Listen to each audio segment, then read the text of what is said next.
जय जगन्नाथ दर्शक बंधु आज डिसेम्बर 3 तारिख बुधवार मुझे आसी आज दिन कतोटी गुरुत्वपूर्ण खबर से भिडियो शेष जाए देखु एवं आपण मान भल पाइबा स्वरूप भिडियो को गोटे गोटे लाइक कर दिंतु आथि सहित आम चैनल को जब नुआ आसी चैनल को सब्सक्राइब कर साइड रे बेल आइकन को ऑल रे सेट कर दिंतु जहाँ फल आम प्रत्येक न्यूज आप सर्वप्रथम पाइपर तेज चलतु आज दिन कतोटी गुरुत्वपूर्ण खबर उपर नजर पकाइबा। प्रथम खबर ए छानिया है पाकिस्तान तेज सूचना मिली भारत और रूसिया बंधुता पाकिस्तान मुंडबिंधार कारण पलटुछि कारण भारत ऑपरेशन सिंदूर जोगे रूसिया एस-400 को व्यवहार करी पाकिस्तान उपर आक्रमण करथिला जहा द्वारा कि पाकिस्तान रो अनेक आतंक आड़ुआ नष्ट होइतिला आउ एबे रूसिया भारत को एक न्यूक्लियर समबाहिनी बा परमाणु उड़ाजहाज प्रदान करिबा नै चुकी होई सारिछि। यह समुद्र रे लुचि रही शत्रु को टार्गेट करिवो शत्रु पक्षरु अटैक हेबा मात्रे एही उड़ाजहाज जाबत हेबो जहा कि निश्चिंत भाबे पाकिस्तान समेत भारतर शत्रु राष्ट्र मानरे एक प्रकार भय सृष्टि करिथिबो। परवर्ती खबर पैन कार्ड को नै जरूरी सूचना तेबे सूचना मिलिछि जदि आपण ए पर्यंत आपनकर आधार कार्ड एवं पैन कार्ड लिंक करना तेबे शीघ्र करंतु। यह करिबा पई आपनक पाखरे केवल डिसेंबर 31 2025 पर्यंत समय अछि।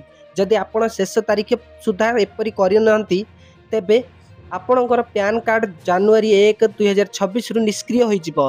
एहार अर्थ हेउछि आपण आपनकर आयकर रिटर्नर्स तथा आईटीआर फाइल पाई परिबे नाही एवं कौनसी रिफंड पाइबे नाही। एहा सहित आपण दरमा क्रेडिट सहित समस्यार सम्मुखीन होई पारंती एवं आपणकर एसआईपी विफल होई पारे तथा आपणकर आधार एवं पैन लिंक करिबा पई कौनसी यात्रा आवश्यकता नहीं। आपणक घरे बसी ऑनलाइन सहायता रे आधार सहित आपणकर पैन कार्ड लिंक करि परिबे। परवर्ती खबर दिल्ली विस्फोरण पर एबे पुणी हाई अलर्ट परिस्थिति तेबे सूचना मिली दिल्ली रे एबे हाई अलर्ट जारी राजधानी रो गलीकंदी जांच करूछंती रूसिया टीम कोन हैला काहे की चालीछि जांच होटल थारु रास्ता सब एडे खेली जाईछि रूसिया सेना काहे की चालीछि घनातना आउ किछि दिन परे रूसिया राष्ट्रपति व्लादिमीर पुतिन भारत ग्रस्त आसीछंती। एहा आगरु भारत रे सुरक्षा व्यवस्था कड़ाकड़ी करा जाईछि। गोटिए पटे निकट रे एबे दिल्ली रे विस्फोरण होइतिला जाहाकु नै सारा विश्व रे चहल सृष्टि होइतिला आ वर्तमान पुतिन भारत ग्रस्त आसीबाकू रहिछि। एहा आगरु भारतीय जवान एपरि कि रूस सेना देश को आसी जांच करूछि। परवर्ती खबर एबे मूल पेंशन रे मर्ज हेबे डीआर तेबे सूचना मिलिछि देशव्यापी प्राय 1.25 कोटी पेंशन भोगी कर्मचारी अष्टम वेतन कमिशन को अपेक्षा करिसंती। केंद्र सरकार एही वर्ष प्रारंभ रे एहा घोषणा करथिले एवं वर्ष शेष हेबा पूर्व कमिशन गठन करथिले तथा सप्तम वेतन कमिशन रो 10 वर्ष कार्यकाल 2025 रे शेष होईछि एवं कुहा जाईछि जे अष्टम वेतन कमिशन वेतन गठन 1 जनवरी 2026 रु गणना करा जिवो तथापि एहार कार्यान्वयन रे अधिक समय लागि पारे। कमिशन केंद्र सरकार को तांकर सुपारिश दाखल करिवो जहा विचार करिबा परे सरकार कर्मचारी एवं पेंशन भोगी को लाभ देबो तथापि गत किछि मास धरी आलोचना चली जे अष्टम वेतन कमिशन महंगा भत्ता को मूल दरमा रे मर्ज करा जिवो। अन्य पक्षरे लक्ष लक्ष पेंशन भोगी एवं पेंशन भोगी संघ चिन्हित थिले जे यह सेमानकर पेंशन पाई मध्य प्रযোज्य हेबो अर्थात टीआर को मूल पेंशन मर्ज करा जिवो। वर्तमान केंद्र सरकार संसद रे एही चिंता को दूर करिसेंती। सेमानकर संसद शीतकालीन अधिवेशन आरंभ हेबा मात्रे एही विषय संपर्क रे लोकसभा रे अनेक प्रश्न उपस्थित होइतिला जहार उत्तर केंद्र अर्थ राष्ट्र मंत्री देइथिले। परवर्ती खबर ईपीएफओ रे बड़ परिवर्तन बढ़िबो कर्मचारी पई पीएफ सीमा तेबे सूचना मिली ईपीएफओ रे बड़ परिवर्तन चली जेउथिरे दरमा सीमा वृद्धि करा जिवो कि नहीं ता मध्य अंतर्भुक्त तथा श्रम मंत्री संसद रे एही उत्तर देइछंती। सरकार ईपीएफओ मजूरी सीमा 15,000 रु 30,000 को वृद्धि पाई परिबो बोली विचार करूछंती किंतु समस्त अंशधारी सह व्यापक आलोचना पर एही चूड़ांत निष्पत्ति निया जिवो।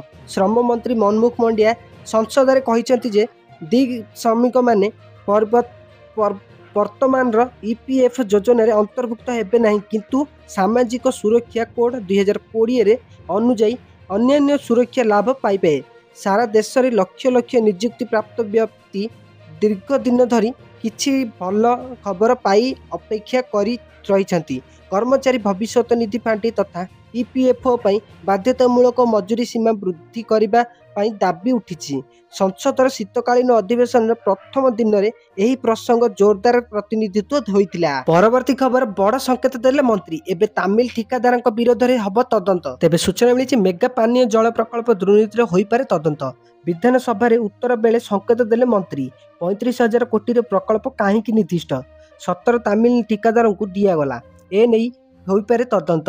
ପୂର୍ବ ସରକାର 35,000 କୋଟି ଟଙ୍କାରେ 207 ମେଗା ପାନୀୟ ଜଳ ପ୍ରକଳ୍ପ ଘୋଷଣା କରିଥିଲେ।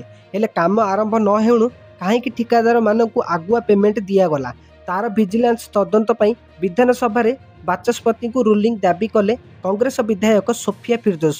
ଜବାବରେ ମନ୍ତ୍ରୀ କହିଲେ, ବର୍ତ୍ତମାନ ସୁଦ୍ଧା ନୂଆ ସରକାର 25ଟି ମେଗା ପ୍ରକଳ୍ପ ଶେଷ କରିଥିଲା ବେଳେ 66 ପ୍ରକଳ୍ପ 90% ଶେଷ ହୋଇଛି। ହେଲେ ସବୁଠାରୁ ବଡ଼ କଥା, ବିଜେଡି ସରକାର ସମୟରେ ଠିକା ଦିଆଯାଇଥିବା 17 ଠିକାଦାର ତାମିଲନାଡୁର ବୋଲି ପୂର୍ବ ସରକାରକୁ କଟକା କଲେ ମନ୍ତ୍ରୀ। ଓଡ଼ିଆ ଲୋକଙ୍କୁ ଠିକା ଦେଇଥିଲେ କାମ ଭଲ ହୁଅନ୍ତା ବୋଲି କହିଥିଲେ ମନ୍ତ୍ରୀ ରବି ନାୟକ।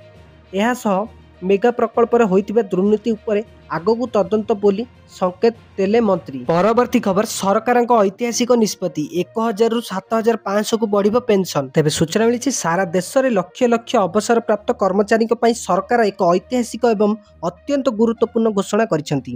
କର୍ମଚାରୀ ପେନସନ ଯୋଜନା ତଥା EPS 95 ଅନ୍ତର୍ଗତ ସର୍ବନିମ୍ନ ପେନସନ ଏବେ ମାସିକ 1,000ରୁ 7,500କୁ ବୃଦ୍ଧି ପାଇଯାଇଛି।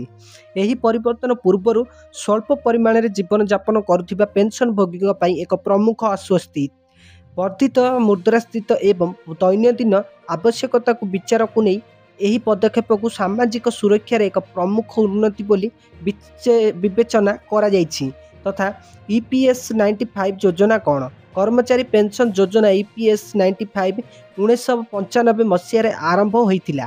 ଏହାର ଉଦ୍ଦେଶ୍ୟ ହେଉଛି କର୍ମଚାରୀମାନଙ୍କୁ ସେମାନଙ୍କର ସେବା ଅବଧି ପରେ ନିୟମିତ ଆର୍ଥିକ ସହାୟତା ପ୍ରଦାନ କରିବା। ପରବର୍ତ୍ତୀ ଖବର, ଓଡ଼ିଶା HSSC ପରୀକ୍ଷା 2026 ଆସନ୍ତାକାଲିଠାରୁ ଆରମ୍ଭ ହେବାକୁ ଯାଉଛି। ତେବେ ସୂଚନା ମିଳିଛି, ଓଡ଼ିଶା HSSC ପରୀକ୍ଷା 2026 ପାଇଁ ନବମ ଶ୍ରେଣୀ ଛାତ୍ରଛାତ୍ରୀଙ୍କ ପଞ୍ଜୀକରଣ ପ୍ରକ୍ରିୟା ଆସନ୍ତାକାଲିଠାରୁ ଆରମ୍ଭ ହେବ ବୋଲି ମଙ୍ଗଳବାର ଦିନ ମାଧ୍ୟମିକ ଶିକ୍ଷା ବୋର୍ଡ ତଥା BSSC ଓଡ଼ିଶା ସୂଚନା ଦେଇଛି।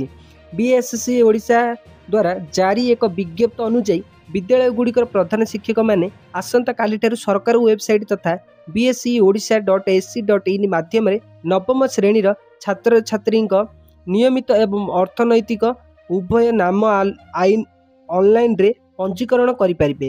ଏହା ଡିସେମ୍ବର 17 ତାରିଖ ରାତି 11:45ରେ ଜାରି ରହିବ। ପରବର୍ତ୍ତୀ ଖବର, ଏବେ ପ୍ରଶ୍ନ ଉଠିଛି, ପୁଟିନ ଭାରତକୁ ଆସିଲେ ଦେଶକୁ ମିଳିବ କି ଫାଇଦା? ତେବେ ସୂଚନା ମିଳିଛି, ରୁଷ ରାଷ୍ଟ୍ରପତି ଭ୍ଲାଦିମିର ପୁଟିନ ଡିସେମ୍ବର 4 ଓ 5 ଦୁଇ ଦିନିଆ ଭାରତ ଗସ୍ତରେ ଆସୁଛନ୍ତି। ଦିଲ୍ଲୀରେ ପହଞ୍ଚିବା ପରେ ସେ ପ୍ରଧାନମନ୍ତ୍ରୀ ନରେନ୍ଦ୍ର ମୋଦିଙ୍କ ସହ ଏକ ଗୁରୁତ୍ୱପୂର୍ଣ୍ଣ ବୈଠକ କରିବେ। ଏହି ବୈଠକ ଦୁଇ ଦେଶର ସ୍ୱତନ୍ତ୍ର ରାଜନୈତିକ ସହଭାଗିତାକୁ ନୂତନ ଦିଗଦର୍ଶନ ଦେଇପାରେ। ବିଶେଷ କରି ଭାରତର ଅତ୍ୟାଧୁନିକ ବାୟୁ ପ୍ରତିରକ୍ଷା ପ୍ରକଳ୍ପ ସୁଦର୍ଶନ ଚକ୍ରକୁ ତ୍ୱରାନ୍ୱିତ କରିପାରେ। ସାମ୍ପ୍ରତିକ ଅପରେସନ ସିନ୍ଦୁର ଭାରତର ପ୍ରତିରକ୍ଷା କ୍ଷମତାରେ ରୁଷ ପ୍ରଯୁକ୍ତିର ଭୂମିକାକୁ ଆହୁରି ସୁଦୃଢ଼ କରିଛି ତଥା S-400 ବାୟୁ ପ୍ରତିରକ୍ଷା ପ୍ରଣାଳୀ, ବ୍ରହ୍ମୋସ କ୍ଷେପଣାସ୍ତ୍ର, ସୁଖୋଇ 30 MKI ଏବଂ ଇଲେକ୍ଟ୍ରୋନିକ ଯୁଦ୍ଧ ପ୍ରଣାଳୀ ମିଳିତ ଭାବରେ ଭାରତକୁ ଏକ ନିର୍ଣ୍ଣାୟକ ଲାଭ ଦେଇଛି। ଏହି ସଫଳତା ପରେ ଭାରତ ଏବେ S-400ର ଅତିରିକ୍ତ ବ୍ୟାଚ୍ କିଣିବା ବିଷୟରେ ଗମ୍ଭୀରତାର ସହିତ ବିଚାର କରୁଥିବା ଜଣାପଡ଼ିଛି। ପରବର୍ତ୍ତୀ ଖବର, ସାଇବର ସିକ୍ୟୁରିଟିକୁ ନେଇ ସରକାରଙ୍କ ବଡ଼ ପଦକ୍ଷେପ। ସୂଚନା ମିଳିଛି, ମୋବାଇଲ ଫୋନକୁ ନେଇ ସରକାରଙ୍କ ବଡ଼ ପଦକ୍ଷେପ। ସାଇବର ସୁରକ୍ଷାକୁ ଦୃଷ୍ଟିରେ ରଖି ଏଣିକି ସବୁ ମୋବାଇଲରେ ରହିବ ସଞ୍ଚାର ସାଥୀ ଆପ୍। ଏଥିପାଇଁ ସବୁ କମ୍ପାନୀକୁ 90 ଦିନ ସମୟ ଦିଆଯାଇଛି। 2026 ମାର୍ଚ୍ଚ ମାସରୁ ବିକ୍ରି ହେବାକୁ ଥିବା ସବୁ ମୋବାଇଲରେ ଏହି ସଞ୍ଚାର ସାଥୀ ଆପ୍ ପ୍ରି-ଇନଷ୍ଟଲ କରିବାକୁ ବାଧ୍ୟତାମୂଳକ କରାଯାଇଛି ତଥା ଏନେଇ ଟେଲିକମ୍ୟୁନିକେସନ ବିଭାଗ ପକ୍ଷରୁ ସ୍ମାର୍ଟଫୋନ ନିର୍ମାତା କମ୍ପାନୀଗୁଡ଼ିକ ପାଇଁ ନିର୍ଦ୍ଦେଶ ଜାରି କରାଯାଇଛି। ଏହି ପ୍ରସଙ୍ଗକୁ ନେଇ ସରକାରଙ୍କୁ ଘେରିଛନ୍ତି ବିରୋଧୀ।